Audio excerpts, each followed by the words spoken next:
Sergeant Marcus Kane stood at the edge of Outpost Zeta 7's landing pad and watched humanity's last evacuation shuttle disappear into the blood-red sky of Creshnell. The plasma trail stretched thin and faded, and with it went Marcus's last chance at survival. He was supposed to be on that shuttle. His name had been on the manifest. He'd checked it 3 times. But a communication error had delayed him by exactly 6 minutes. 6 minutes spent helping a wounded private reach the aid station. 6 minutes that had seemed important at the time. 6 minutes that now meant the difference between escape and being stranded on a hostile alien world with enemy forces closing in from 3 directions. The distant thunder of Kresh artillery was getting closer. They were advancing faster than intelligence had predicted, which was why the evacuation had become a panic scramble instead of an orderly withdrawal. Marcus took a breath of Creshnell's thin atmosphere, breathable for humans but always leaving you feeling slightly oxygen-deprived, and made himself accept reality. No more shuttles were coming. No rescue missions for a single soldier accidentally left behind.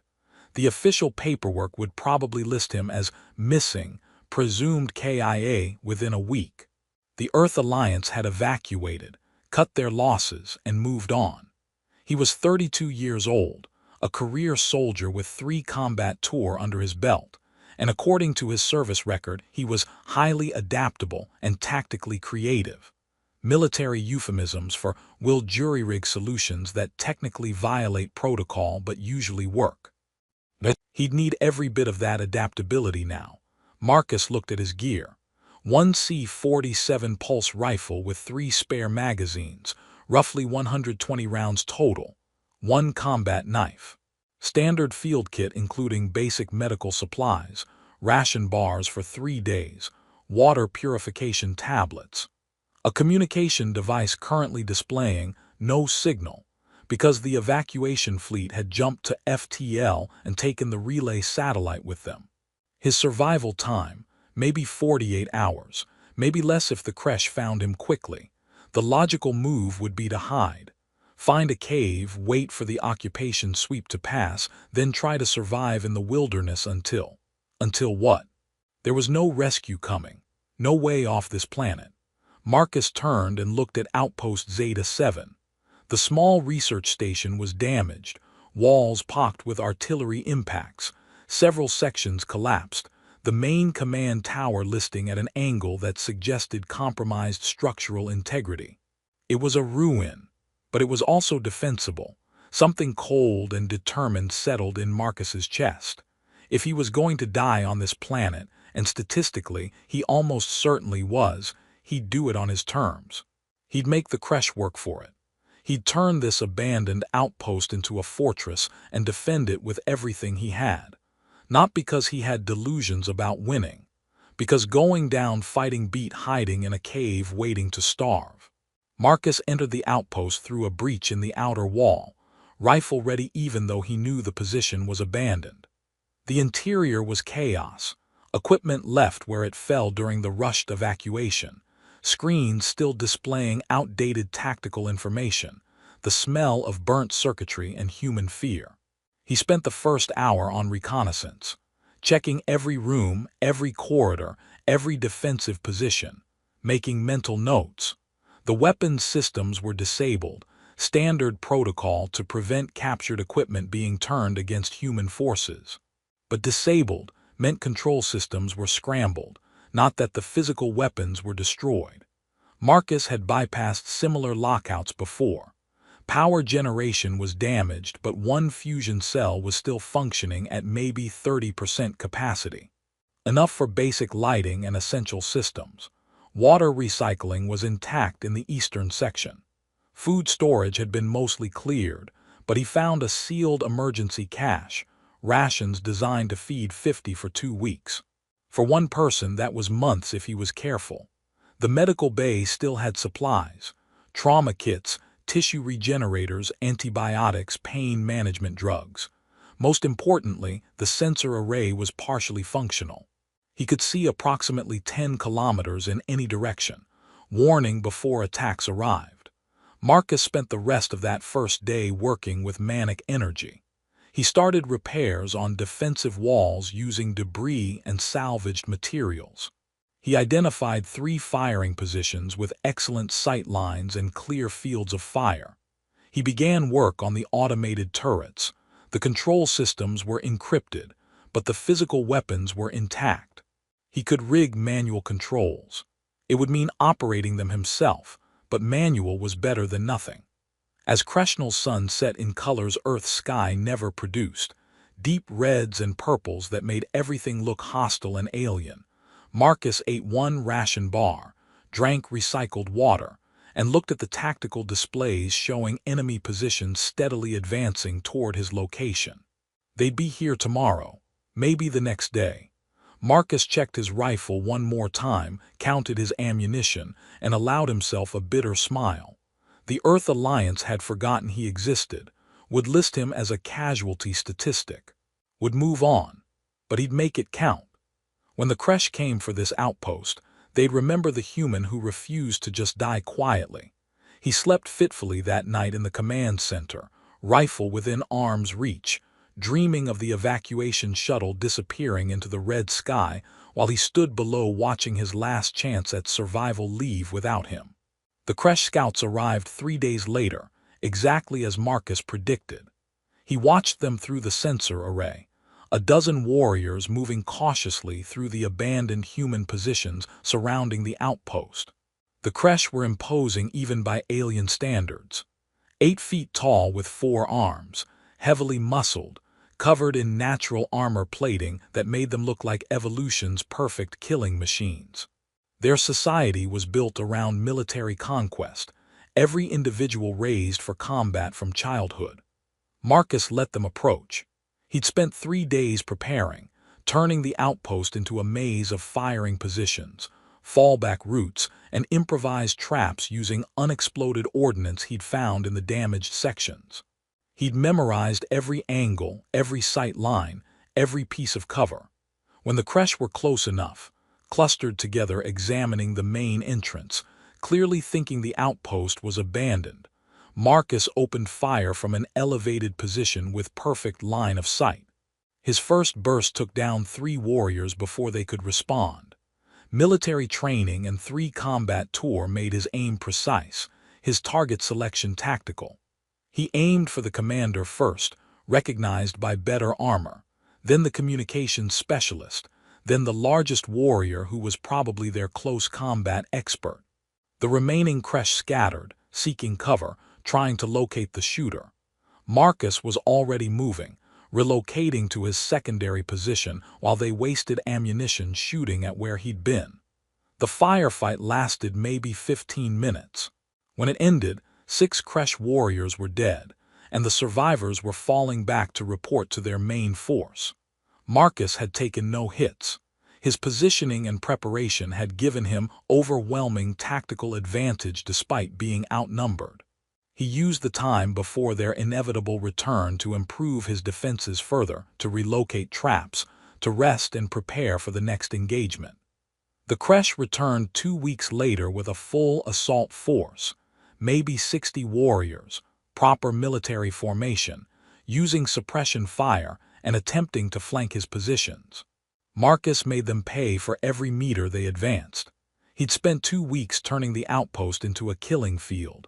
Approaches were trapped with explosives. Sight lines overlapped to create crossfire zones. Defensive positions were connected by covered routes that let him relocate without exposure. The battle lasted 4 hours. Marcus expended half his remaining ammunition and took shrapnel in his left shoulder from a near miss, but he held. When the Kresh finally retreated, they'd lost nearly 40 warriors.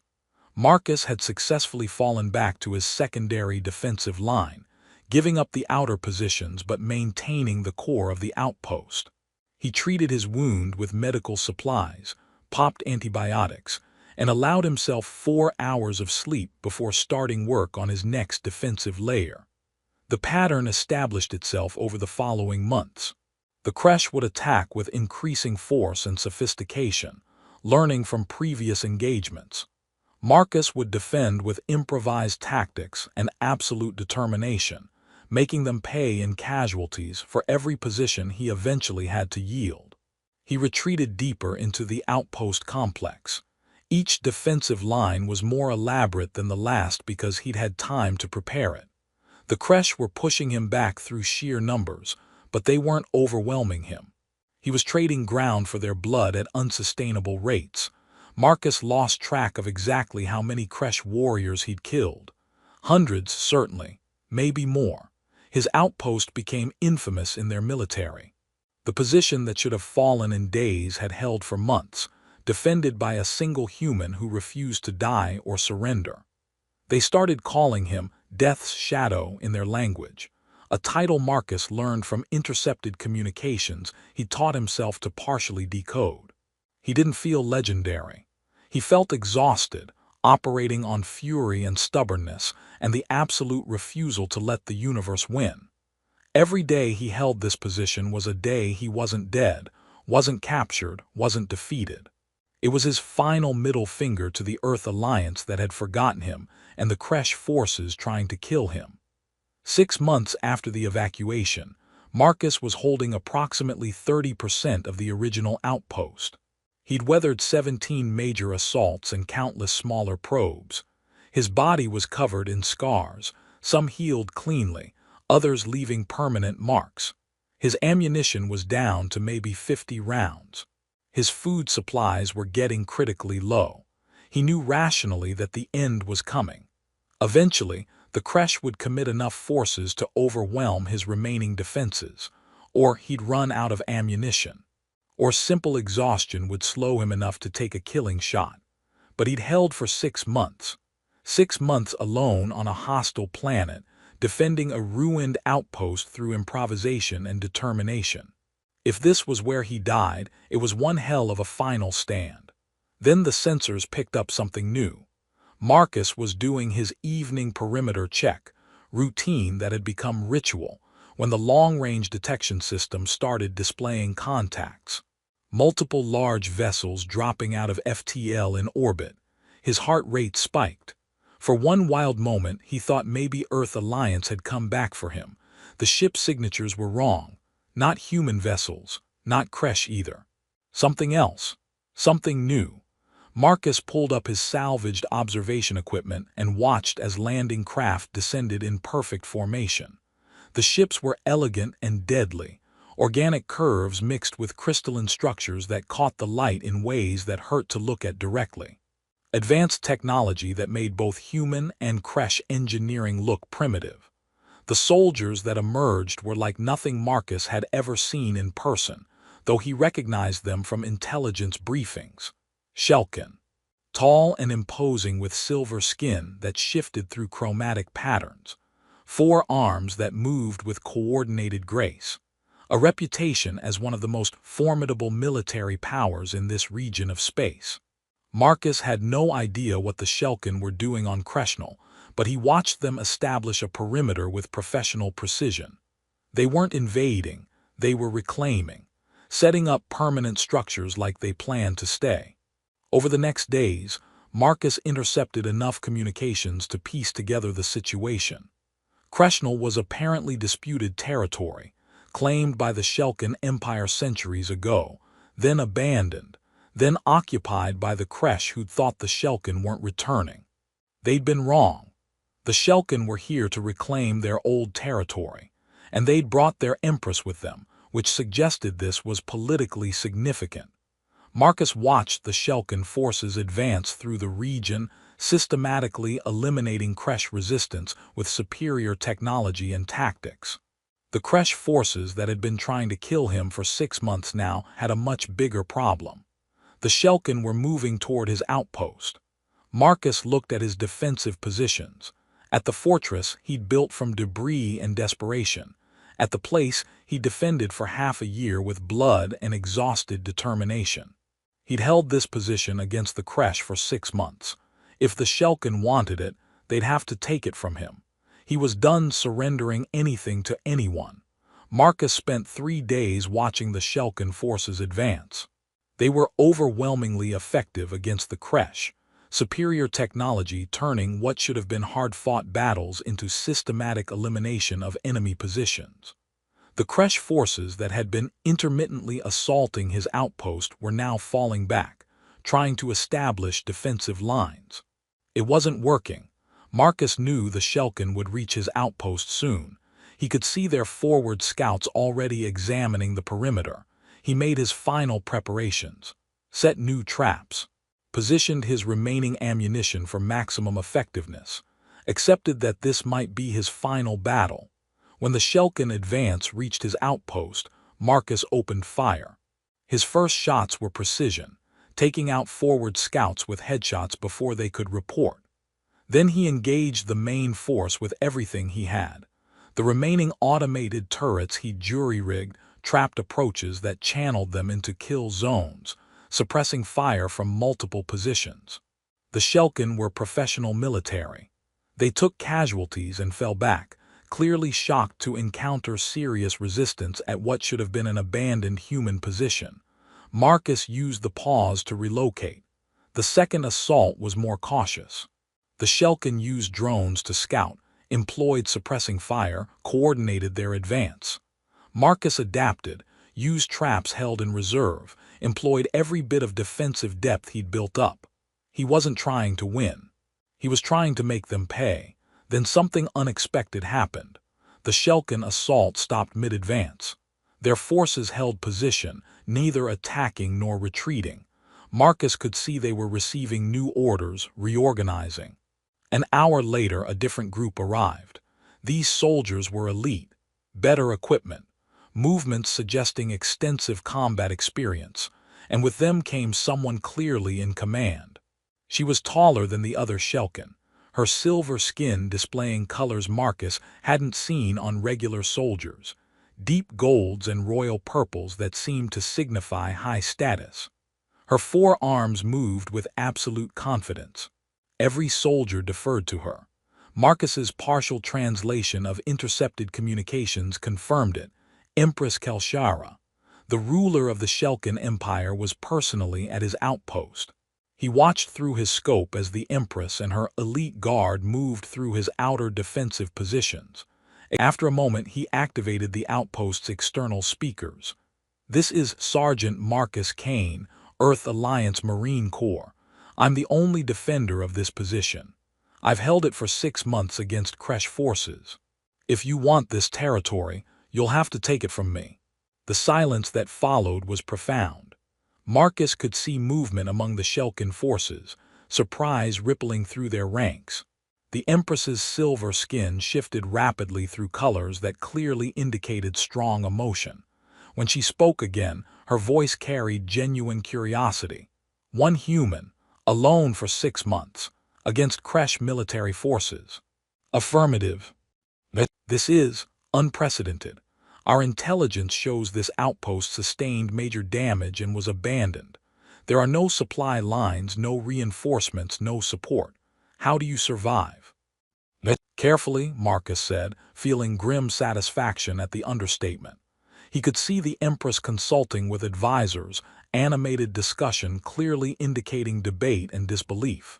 Finally, she spoke again. "Sergeant Kane, I wish to verify your claims. Will you accept a ceasefire while we investigate this position?" "What's in it for me?" "Information, understanding, possible alternatives to dying in this outpost." Marcus considered. He was exhausted. Down to maybe 30 rounds.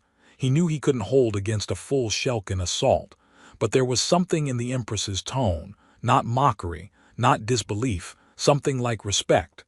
"Ceasefire accepted," he said, "but I'm maintaining defensive positions." "Understood."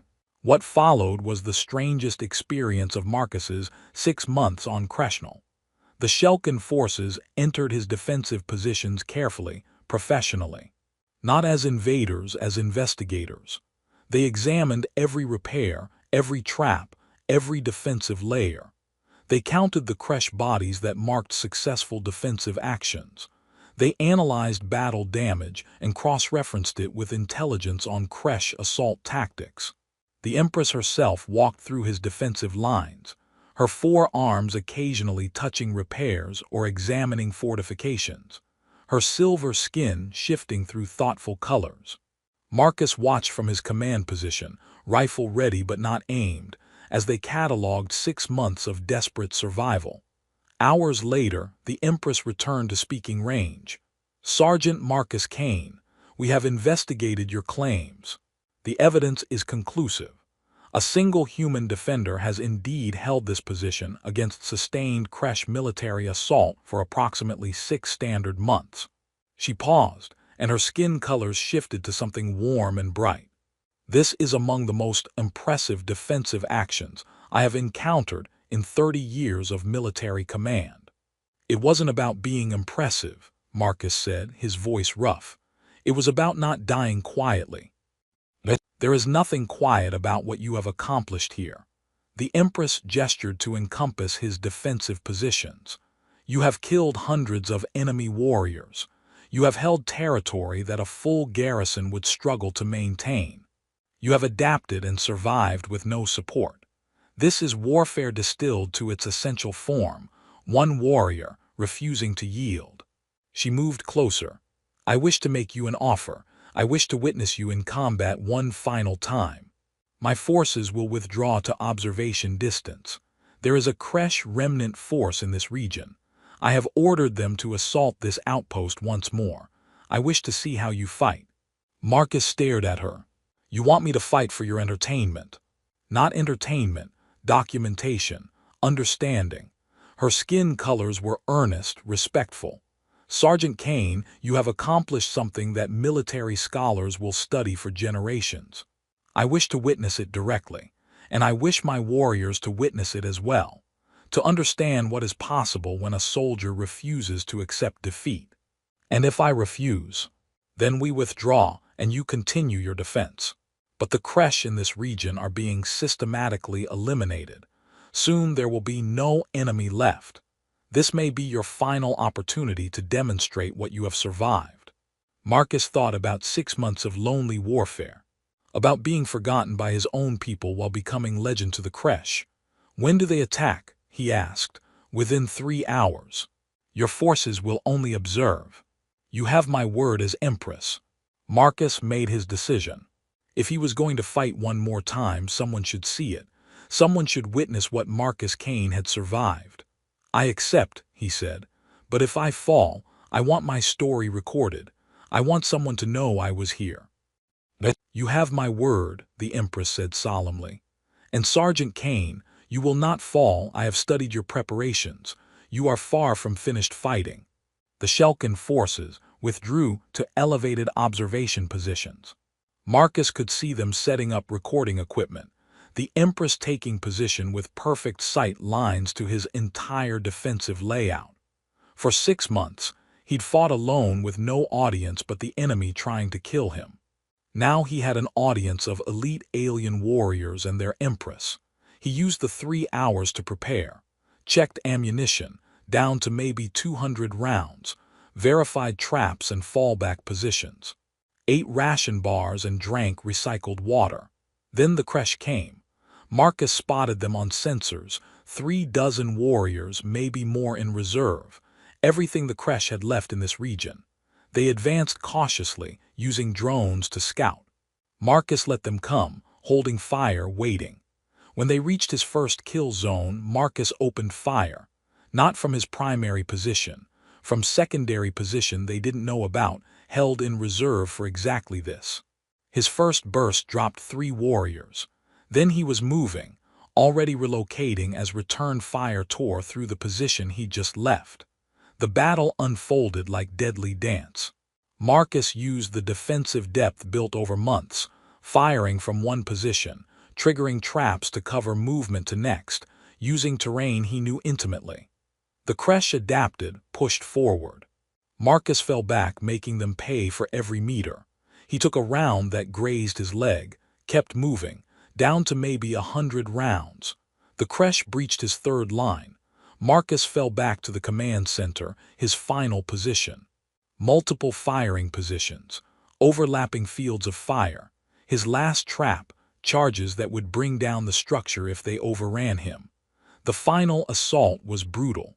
Marcus met them with the last of his ammunition and every bit of skill learned in 3 tours, firing from one position then another, creating the illusion of multiple defenders, making them hesitate. He was down to his last magazine when he realized the Kresh assault was faltering. Too many casualties. Their attack was breaking. Marcus fired his last rounds, watched them retreat, then collapsed behind cover with his empty rifle. He'd held. One more time he'd held. From the observation positions he heard sounds his translator rendered as approval. War cries. Acknowledgement. Through his scope he saw the Empress standing, all 4 arms raised in salute. Her amplified voice carried across the valley, "Cease fire. All forces cease fire." The surviving Kresh stopped, confused. The Empress addressed them in their own language, then switched to English. "Sergeant Marcus Kane, by the authority of my position and in recognition of your extraordinary defensive action, I offer you sanctuary. You have earned the respect of the Shelkin Empire. Will you accept our protection?" Marcus slumped against the wall, rifle empty, body aching. "What does sanctuary mean?" He managed. "It means you are no longer alone. It means the Shelkin Empire recognizes your worth and offers you a place among us. It means your war is over, Sergeant Kane, unless you choose to continue it." Marcus looked at his empty rifle, at the defensive position he'd held for half a year, at the evidence of countless battles. He thought about the shuttle that left without him, the command that forgot he existed. Then he looked at the Shelkin forces, not as enemies but as witnesses to his stand. "I accept," he said, and felt something in his chest release. The weight he'd carried for 6 months, the fury that kept him alive, the refusal to surrender. It didn't disappear, but it transformed into something else. Relief. Recognition that he'd survived something that should have killed him. Shelkin medics entered his command center. The Empress followed, her silver skin displaying colors that seemed like admiration and respect. And Marcus finally allowed himself to believe his lonely war was over. 3 days later, Marcus woke in a Shelkin medical facility. His wounds were healed, not just treated but actually healed through technology that seemed impossible. For the first time in 6 months he wasn't in pain. The Empress visited him, alone except for 2 guards maintaining respectful distance. "Sergeant Kane, how do you feel?" "Like I slept for the first time in half a year. Your medical technology is remarkable. It is one of our proudest achievements." She settled into a chair. "I wish to discuss what happens next. I'm your prisoner. You are our guest, under sanctuary.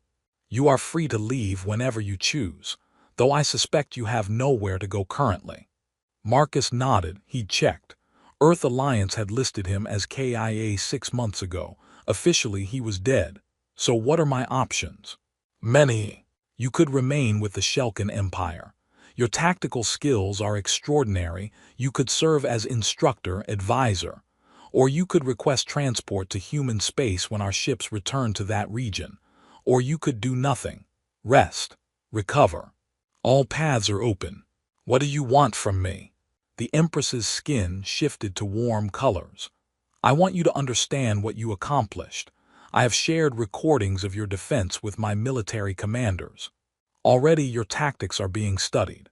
Your improvisation, adaptability, absolute refusal to yield, these are lessons worth teaching." She leaned forward. "You were forgotten by your own command, left behind, given up for dead. And you transformed abandonment into legend through sheer determination. That is worth more than any decoration. That is inspiration." Over the following weeks, Marcus slowly reintegrated. The Shelkin treated him with remarkable respect. Warriors sought him out to discuss tactics. Commanders requested his input. He was valued in ways he'd never experienced.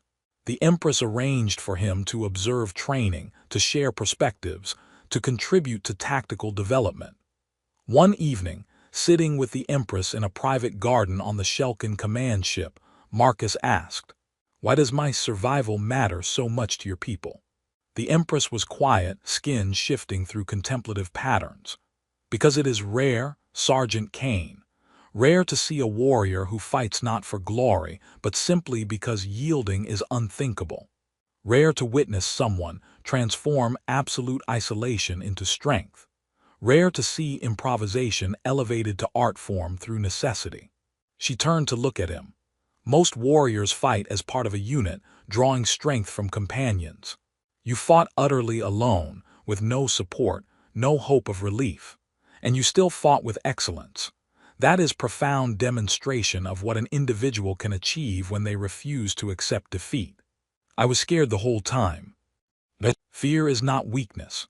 Fighting despite fear is courage. You embodied courage in purest form, alone, afraid, facing impossible odds, still refusing to surrender. Months passed. Marcus healed physically and emotionally. He accepted a position as tactical consultant to the Shelkin military. He found himself, surprisingly, content. Then a human diplomatic vessel arrived. Among the delegation were military liaisons who recognized Marcus's name. A colonel looked at him like seeing a ghost. "Sergeant Kane, you're alive. We had you listed as KIA." "I was left behind," Marcus said simply. "I survived." The story came out. The delegation was shocked by the recordings, footage of his 6-month defense, his final battle, the Empress's declaration of sanctuary. Earth Alliance wanted him back. They offered medals, promotions, honors. Marcus turned them down. "I don't need your medals. I needed you 6 months ago when I was watching the last shuttle leave without me. Where were you then?" "We didn't know." "You didn't check. You filed paperwork and moved on. I was acceptable loss." He gestured to the Shelkin officers nearby. "They witnessed what I survived. They valued what I accomplished. They gave me sanctuary when I had nowhere else. My loyalty isn't to the military that forgot me, it's to the empire that saw my worth." The human delegation eventually departed without him. Marcus remained with the Shelkin as tactical consultant, as instructor, as the legendary human whose defense became required study for every military academy in the empire. Years later, the Empress visited him in the training facility where he was teaching defensive improvisation. Her skin colors were warm and pleased. After class, she approached. "You have found purpose here." "I have," Marcus agreed. "More than I ever had. Here my experience matters. My survival means something." "You were never statistical anomaly, Sergeant Kane. You were example of what a warrior can achieve when they refuse to accept defeat. That example has inspired thousands, has changed how we approach defensive warfare." She paused. "I witnessed you fighting alone against impossible odds, and I knew immediately that no army could match that resolve. That determination cannot be trained. It must be inherent. You possess it. And in recognizing it, in protecting you, my empire gained something invaluable. We gained living example of warrior excellence in purest form." Marcus smiled. "I was just trying not to die. And in trying not to die, you created legend that will outlive us both." Stories spread across galaxies about the lone human who earned the respect of an empire not through conquest but through impossible endurance. The Empress's skin shifted to deeply respectful colors. "That is your legacy, Marcus Kane. Not the soldier your people forgot, but the warrior an empire will remember forever." They stood together looking at the training grounds, at the next generation learning from the human who refused to surrender. Marcus realized that being left behind on Creshnell wasn't the end of his story. It was the beginning of something larger. He'd fought alone for 6 months, not for glory but because yielding was unthinkable. And in that lonely stand, he'd created something transcending his own survival. He demonstrated what was possible when a warrior absolutely refused to die. The Empress had witnessed his final battle and seen something worth preserving, worth protecting, worth incorporating into the heart of her empire's military tradition. Marcus Kane had been forgotten by his own people and left to die, but he'd been found by an empire that understood the value of what he'd achieved. And in their recognition, he'd found something he'd never had, acknowledgement that his worth went beyond following orders. He was Death's shadow, the lone defender of Outpost Zeta 7, the human who held when holding was impossible.